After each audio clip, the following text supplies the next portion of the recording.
When you think about trade, do you usually imagine factories, containers, and goods made in Asia?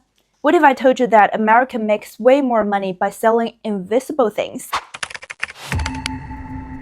By invisible, I'm talking about service trade. Things like banking, education, software, tourism, consulting, and many others.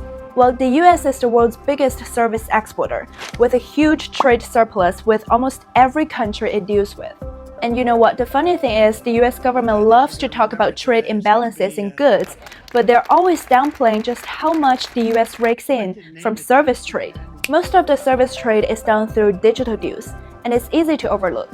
But trust me, this is where the real money is. It's actually a major driver for the US economy. Since the late 1990s, the US service sector's share of its overall GDP has remained above 70%, and the number keeps growing. Manufactured goods typically have profit margins under 10%, but services, they can have margins from 30% to 50% or even higher. Here's one classic: Apple's App Store commission. Let's say a Chinese developer creates an app and gets it on the App Store. Every time a user spends money on things like subscriptions or in-game currencies, the developer has to give up 30% of that revenue to Apple, forever, as long as the app stays active. Likewise, companies like Microsoft and Adobe charge billions of dollars each year for software subscriptions and licenses. And did you ever wonder why every time President Trump tried to impose stricter rules on international students, the whole college education community would kind of freak out? Here's why. In the 2023 to 2024 academic year alone, Chinese students studying in the US contributed over $14 billion in tuition and living costs. That's service trade too.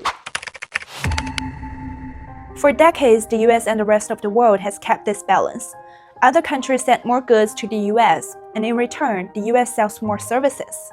As the US grew wealthier, services gradually became its dominant export and now drive the economy. The funny thing is, the history keeps repeating itself.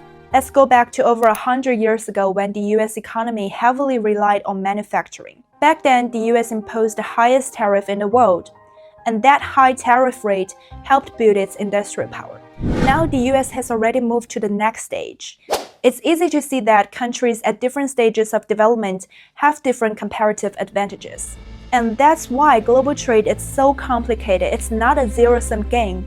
It's about working together and leveraging what each side does best. You can't just enjoy the benefits of where you are now and keep complaining that your old advantages were taken away.